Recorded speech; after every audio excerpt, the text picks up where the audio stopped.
to the calling of the mystic, awakening in the flowering of the heart. Everybody here.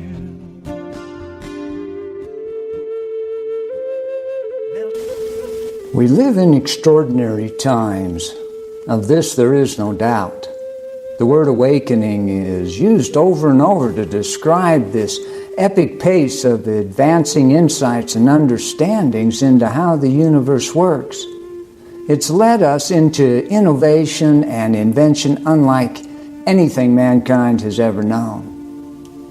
Hi, I'm Adam T. Gardner. Over time, I've become a whole food, whole herb medicine man. I'm the visionary for America's Medicine Wheels and creator of the Human Accelerator website. And I see myself as being just like you, filled with wonders about this amazing age we're all in. The Second Genesis Awakening 1-hour radio show is going to bring it all home. Expose how evolutionary our lives can become every day. Your host, Deborah Bruentout, singer, songwriter, mother, and intuitive facilitator, is going to take you on a journey into the lives of folks just like you and me, who saw what was possible and took actions that have accelerated our lives into a whole and new reality. It's a level that, well, even our most advanced scientific insights don't realize yet how our daily lives can have this genetic activation of a second Genesis, awakening and birth. It's written within the very fabric of our spirits, woven into every cell in our flesh. It's a truth we always knew was there, as its mysterious way transforms so many of our open hearts. Now, here's your host, Deborah. And we welcome you to the Second Genesis Awakening radio show with your host, me, Deborah Bruentout. We're a part of the Sustainability, Regeneration, and Green Platform shows here on Dream Vision 7 Networks. We're live on Boston and worldwide. And if you have tuned in for the very first time, we are a syndicated Boston-based internet station. You can listen to us just about anywhere that you are, whether you are on your phone or Alexia or on your Bluetooth. Well, I am so thrilled and honored to have a very dear friend of ours whom I've known for, I think, about 20 years now, but I am delighted to welcome our miracle friend, Logan Fowlke, who is a living in resilience of a life of triumph, in a turnabout in living from an organic-based diet. He is making a difference. He's making a difference in so many lives. And we are so grateful to have you here with us on our Second Genesis Awakenings radio show, and welcome, Logan. And I would love to just have you share your story. And we've known each other for, like I said, for a while. We were at your house. Your parents, your family invited us over, which we've done many times for Thanksgiving dinner. And they have known Adam T. for way long. It goes very far back, for years in your family. But in that time, I had been saying prayers for you because I had heard that you were really being stressed, and so that's what I wanted for you to just tell us all about where your life is and what's been happening to you. Yeah, and thank you, Deborah, again for having me on. It's a pleasure to share this experience with you. I was, when I was born into my family's family, they raised me on, I call it a roots diet. Some people might call it a plant-based diet. We call it the second Genesis diet. So yeah, exactly. On the radio show. Yeah. So the second Genesis diet, pretty much plant-based diet that did include some rainbow trout fish occasionally and some turkey occasionally. But basically, like my mom and dad were huge advocates of salads every day and green and vegetable juices, fruits, and occasionally cleansing and fasting as I got older, because I actually don't believe that it's healthy for little children to fast when they're a little like toddler. So from the time that I was born until my teens, actually up until I was 17 when I got my driver's license, I followed this eating lifestyle, and it was great. I mean, I was perfectly healthy, and I actually think that even now people they mistake me for being at least 20 to 25 years old, and I credit my young look to my parents raising me on a pure plant-based eating lifestyle. And so pretty much growing up, you've eaten the plant-based diet, and how did you feel when you were growing up? I mean, tell me more about how your energy and all of that. Yeah, no, my energy was good. My brain was clear. I could run and walk and ride the bike outside, for a long period of time without getting winded. It truly was a great lifestyle and eating lifestyle that I followed. And you just was enjoying it with your family and noticing. Did you notice that other people weren't eating like you? Yeah, my friends definitely didn't eat the way follow that diet the way that my family did, for sure. Yeah. It was But you felt better. You noticed that you could do everything. Your energy level was really good. And so tell us more, because as you grew older and things began to change.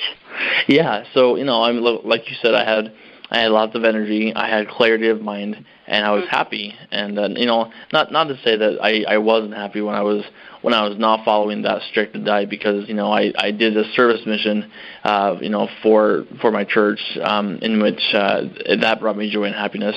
But when I was 17, I got my license and realized I had the freedom to get my car and just go, it being just me with either myself or my friends. And so you felt a lot more freedom that way, or yeah, and I realized that I could go with my friends and we could go eat whatever we wanted, and that was that was not necessarily aligned with the plant-based diet.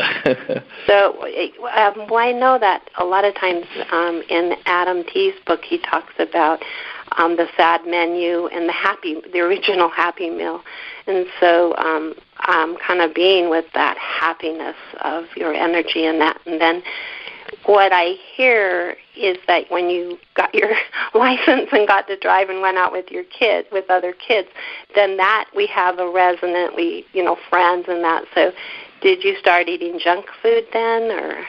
I did, and unfortunately that food included fast food. Mhm. So did you eat a lot of fast food, would you say, or? I didn't go crazy, just because I wanted to have fun, but still keep it limited. But yeah, if it wasn't fast food, it was restaurant food, which we all know that non-vegan restaurant food isn't the healthiest either. Right, absolutely.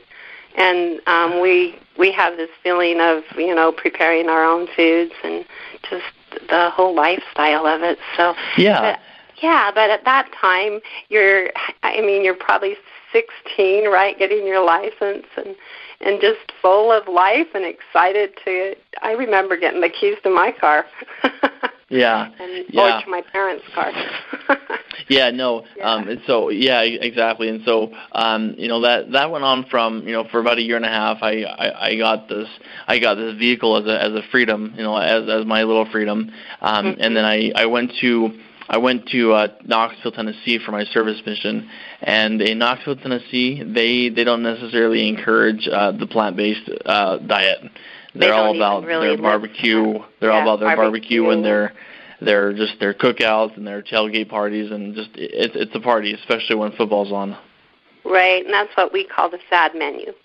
Yeah. Not the happy original. Yeah. Menu. So I didn't, as a missionary, I didn't really have the chance to, really dig in, which is good for me. But, people would take us out to dinner, and people would, take us out to, just go eat a lot. And when I first got out there, I just, I was like, you know what, I'm just going to take this as it comes to me. I'm not really going to pay attention to what I eat just because, I'm on the Lord's errand and I'm here to serve Him, and He's going to take care of me, which He did. He very much did.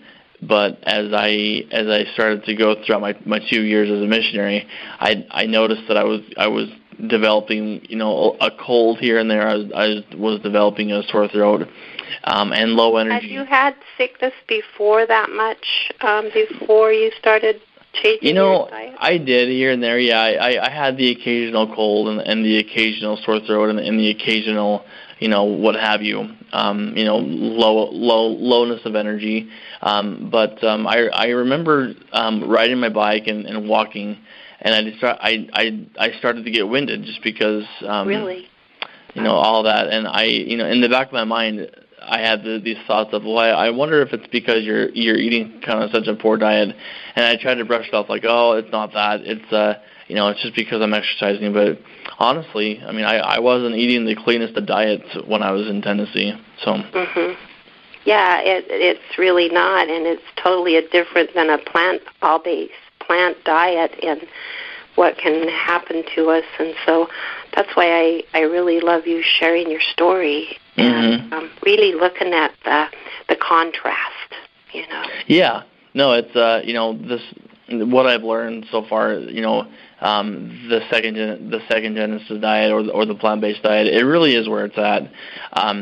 So I noticed that after I returned home from this service mission in 2009, I noticed that like one day when I woke up, my foot was like really kind of hurting, like throbbing in my big toe, and I didn't know what it was, and it didn't really linger for very long, maybe like a day, and I could still walk, but like every time that I would walk, I would feel that pain.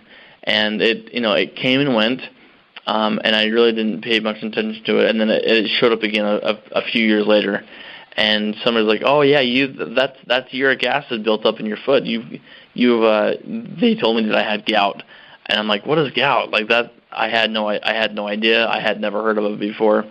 And that's when I decided to go on a organic, fresh apple juice cleanse. And as I did that, then I started to clean my body out and cleanse my body out, and it went away after a period of 3 weeks. But I really didn't learn what 3 weeks. And fast forward that's from pure clean water and juicing and really taking care of and cleansing, right? Yes. Yep. Well, fast forward from 2009 and 2010 or 2011 until last year, 2018. I started retaining water in my body, and I decided to take my blood pressure. And fortunately, I was around my family, and so I was. They told me to take my blood pressure, and it was very very high. They are. I do have a good family. Thank you. So my blood pressure was very high, and they decided to take me to the emergency room. And the doctors had done a couple tests on me, and they said, okay, this kid is in trouble. We need to admit him to the ICU. And by that time, it was my mom and my dad with me at that time, and my mom just about lost it. She's like, wait, what do you mean you're taking him to the ICU? What's wrong with him? And they didn't tell us after the fact, after having put a couple ports on my body for dialysis treatments. The next morning they told me that for one thing, the reason that I had this fluid built up in my body is because I was first, I was apparently born with small kidneys, and then also because of the gout, it had eaten a lot